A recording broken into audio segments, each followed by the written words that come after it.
அனைவருக்கும் வணக்கம். Welcome to Jose kitchen. இன்றைக்கி நம்ம ஜோஸ் கிச்சனில் ஒரு குல்ஃபி ஐஸ் தான் பார்க்க போகிறோம். சாக்லேட்டு கொக்கோ பவுடர் வச்சு செஞ்சுருக்கேன். இது எப்படி இருக்குன்னு சொல்லுங்கள். அதுக்கு முன்னாடி சேனலுக்கு நீங்கள் புதுசாக வந்திருந்தீங்கன்னா மறக்காமல் சேனலுக்கு சப்ஸ்கிரைப் பண்ணிக்கோங்க. நான் அதுக்கு பால் இந்த கப்பில் இருந்த பாலை எடுத்திருக்கேன். அது ஒரு 1/2 லிட்டர் கம்மியாக இருக்கும். கார்ன்ஃப்ளவர் மாவு 2 ஸ்பூனும், பால் பவுட்ரு, அப்புறம் கொக்கோ பவுட்ரு இதெல்லாம் எடுத்து வச்சுருக்கேன். ஒரு பாத்திரத்தில் இந்த எடுத்து வச்ச பாலை ஊற்றிக்கோங்க. இது ஏற்கனவே காய வச்ச பால் தான், நம்ம லைட்டாக சூடு பண்ணால் போதும். அதுக்கப்புறம் பால் பவுடர் 1 ஸ்பூன் சேர்த்துருக்கேன். நீங்கள் வேணால் பால் பவுடர் ஜாஸ்தியாக சேர்த்துக்கோங்க, கார்ன்ஃப்ளவர் கம்மியாக சேர்த்துக்கலாம். அதுக்கப்புறம் கொக்கோ பவுடரும் 2 ஸ்பூன் சேர்த்துருக்கேன். இது எல்லாத்தையுமே அடுப்பில் வைக்காததுக்கு முன்னாடியே நல்லா கரைச்சிக்கோங்க. இந்த மாதிரி கரைக்கும் போது அந்த கட்டி கட்டியாக சேராமல் இருக்கும். முதல்ல கரைச்சிட்டோம் அப்படின்னா நல்லாயிருக்கும். அடுப்பில் வச்சுட்டு லைட்டாக சூடு பண்ணி அது கெட்டியானோன்னு எடுத்துக்கலாம். ஒரு மிக்ஸி ஜாரில் 4 பாதாம் 4 முந்திரி சேர்த்து இது மாதிரி அடிச்சுக்கோங்க. இதையும் அது கூட சேர்த்து கலந்துக்கலாம். அப்போ நம்ம குல்ஃபி சாப்பிடும்போது இந்த பாதாம் முந்திரி வாசத்தோடு நல்லாயிருக்கும். இப்போ இதையும் நல்லா கலக்கிக்கலாம்.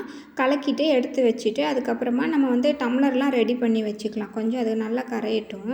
இப்போ டம்ளர் நான் இந்த மாதிரி டம்ளர் 4 டம்ளர் எடுத்து வச்சுருக்கேன். நீங்கள் உங்கள்கிட்ட குல்ஃபி ஐஸ் மோடு இருந்துச்சுன்னா அதில் வச்சுக்கோங்க. இந்த மாதிரி ஐஸ் ஸ்டிக், இந்த ஐஸ்கிரீம் சாப்பிடுவோம் இல்லையா, அந்த குச்சி இதை வச்சுருக்கேன்.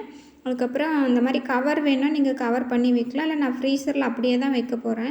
நீங்கள் வேணால் இது மாதிரி கவர் பண்ணிக்கோங்க. அப்படி இல்லைன்னா ஃபாயில் பேப்பர் வச்சு கவர் பண்ணிக்கோங்க.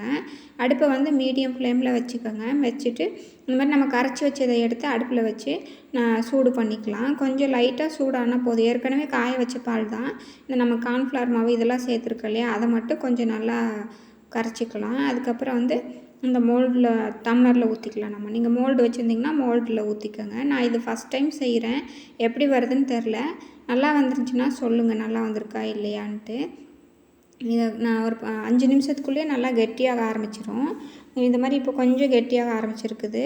அடியில் போய் தங்கிக்கும். அதனால் நீங்கள் கொஞ்சம் அடியில் நல்லா பார்த்து கலந்துட்டுக்கோங்க. கலந்துட்டுட்டு ஒரு 2-3 நிமிஷத்துக்கு அப்புறம் பார்த்திங்கன்னா இது மாதிரி நல்லா கெட்டியாக ஆரம்பிச்சிடும். இந்த மாதிரி கெட்டியாக ஆரம்பிச்சோன்னா நம்ம சர்க்கரை சேர்த்துக்கலாம். நீங்கள் இது ஒரு 3-4 டம்ளர் பக்கம் வரும். அதனால் நான் அதுக்கு அளவாக சர்க்கரை சேர்த்துக்கிறேன். நீங்கள் ஃப்ரீசரில் வச்சு எடுக்கும்போது சர்க்கரை அதிகமாக தேவைப்படும். அதனால் நீங்கள் இன்னும் கொஞ்சம் ஜாஸ்தியாக கூட சேர்த்துக்கலாம். அப்போ அடுப்பை ஆஃப் பண்ணிக்கோங்க. ஆஃப் பண்ணிவிட்டு அதுக்கப்புறம் இதை நல்லா கலந்துட்டு எடுத்து கீழே ஆற விட்ருங்க. வேணால் ஜாரில் ஊற்றி ஒரு அடி அடிச்சிட்டும் சேர்த்துக்கலாம். இல்லை நீங்கள் அப்படியே ஆற வச்சு கூட சேர்த்துக்கலாம். நான் மிக்சியில் ஒரு அடி அடிச்சுட்டு அதுக்கப்புறம் இந்த டம்ளரில் ஊற்றிக்கிறேன். நீங்கள் மோல்டு இருந்துச்சுன்னா மோல்டு ஊற்றிக்கோங்க. இது மாதிரி பாதாம் 4-5 வெட்டிட்டு அதை டம்ளருக்கு கீழே போட்டுட்டேன்.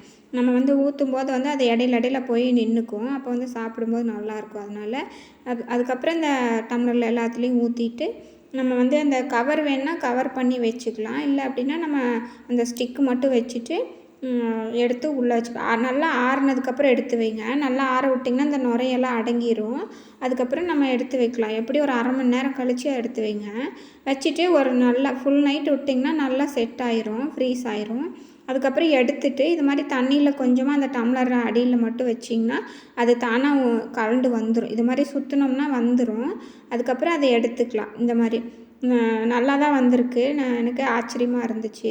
ஃபஸ்ட் டைம் நான் ட்ரை பண்ணி நல்லா வந்திருக்கு. அதுக்கப்புறம் 2 டம்ளர் மட்டும்தான் எடுத்திருக்கேன். மீதி 2 உள்ளே தான் இருக்குது. மேலே பாதாம் ஏதாவது போட்டுட்டு குழந்தைகளுக்கு கொடுத்திங்கன்னா அவங்க விரும்பி சாப்பிடுவாங்க. இந்த சாக்லேட் குல்ஃபி ஐஸ் உங்களுக்கு பிடிச்சிருக்கு அப்படின்னா வீடியோக்கு ஒரு லைக் பண்ணுங்கள். ஜோஸ் கிச்சன் சேனலுக்கு மறக்காமல் சப்ஸ்கிரைப் பண்ணுங்கள். இந்த வீடியோ உங்கள் ஃப்ரெண்ட்ஸ் கூடயும் ஷேர் பண்ணிக்கோங்க. இவ்வளோ நேரம் இந்த வீடியோ பொறுமையாக பார்த்ததுக்கு ரொம்ப நன்றி. தேங்க்யூ.